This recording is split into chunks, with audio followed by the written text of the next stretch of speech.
नमस्कार भाइयों, दोस्तों, बहनों। मैं तमीज़ अख्तर खान कुछ तथ्य रखना चाहता हूँ आपके सामने।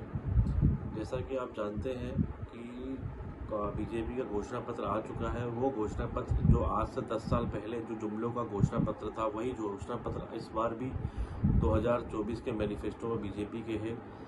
15 लाख रुपए हर हिंदुस्तानी के अकाउंट में आएंगे, ऐसा जुमला जो मोदी जी ने अपने 2014 के चुनावी वादों में किया था, वही जुमला, उसी जुमलों की तरह कुछ वादे इस चुनावी घोषणा पत्र में भी किए गए हैं।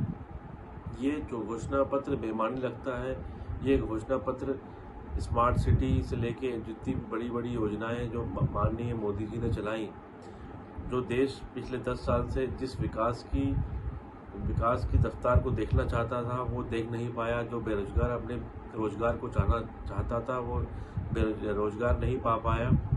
और जो हर एक वर्ग जो है समाज का आज ठगा हुआ महसूस कर रहा है। सिर्फ कुछ पूंजीपति जो 2-3% हैं, जो आज जिनकी संपत्ति कई गुना बढ़ चुकी है, जैसे अदानी अंबानी जी हैं, जिनकी संपत्तियां कई गुना बढ़ चुकी हैं। तो ऐसी संपत्तियों को किस तरीके से बढ़ाया गया, सरकार का किस तरीके से उसका योगदान था उनको बढ़ाने में, ये सब हम और आपके सामने है।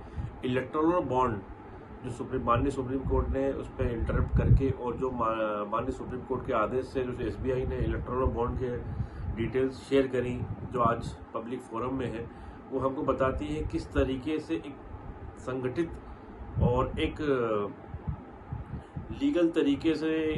लीगल तरीका सेटअप करने की कोशिश करी गई। जिस तरीके से कंपनियों को फ़ायदा पहुंचा के उनसे भ्रष्टाचार के पैसे इलेक्ट्रल बॉन्ड के माध्यम से लिए गए। जैसे mega engineering services, mega engineering construction जो है हैदराबाद की, वो एक जीता जागता नमूना है। और किस तरह का CBI और ED से रिलीफ दिया गया कंपनियों को, और किस तरीके से कंपनियों को काम दिलाने के एवज में इलेक्ट्रल बॉन्ड खरीदवाए गए, और इसी इलेक्ट्रल बॉन्ड को बीजेपी ने किस तरीके से जल्दी से इनकैश करवाया।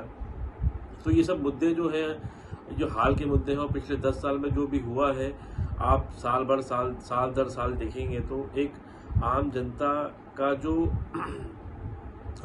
की कमाई है, जो आम जनता की निराशा है, वो बढ़ती गई है पिछले 10 साल में।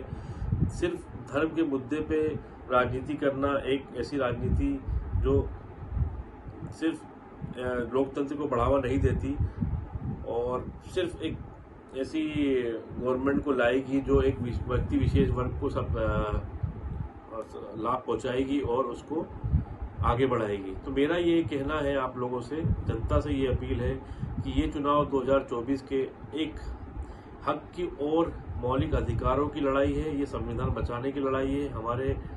हमारे नेता माननीय राहुल गांधी जी किस तरीके से न्याय यात्रा करी, किस तरीके से उन्होंने भारत जोड़ो यात्रा करी, वो सिर्फ इसलिए नहीं करी कि वो उनको कुछ उनका हित था।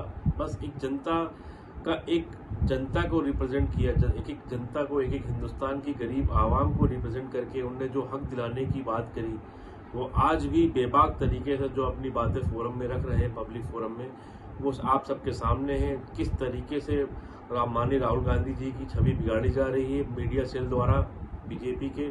और हम सबको बस 5 साल में एक बार ऐसा मौका आता है जब हम अपने मताधिकार का उपयोग करके ऐसी सरकार चुनते हैं जो सरकार इस देश को आगे ले जाने के लिए अग्रसर हो। और वो सरकारें कौन सी हो सकती हैं? वो सरकारें गरीबों की सरकार हो सकती है। जो आज भी हमारे देश में कुछ प्रतिशत लोग जो एक टाइम खाना खा के सो रहे हैं, अभी भी गरीबी से सफ़र कर रहे हैं। तो ऐसी गवर्नमेंट को चुने जो रोजगार दे, लोगों को रहने का घर दे, और लोगों को एक ऐसी ज़िंदगी दे जो उन्नति की तरफ ले जाए, ना कि पीछे नीचे की तरफ। तो मैं आप सबसे अपील करूंगा कि कांग्रेस को वोट दें, और आने वाली 19 अप्रैल को जो चुनाव है मध्य प्रदेश में, और जो भी फेस में चुनाव है, कांग्रेस को एक छत्र जिताएं और कांग्रेस पार्टी सरकार बनाए केंद्र में। और गरीबों की सरकार जो होगी, जो गरीबों के द्वारा चलेगी, गरीबों के माध्यम से चलेगी, गरीबों के लिए चलेगी। तब तक के लिए धन्यवाद, नमस्कार।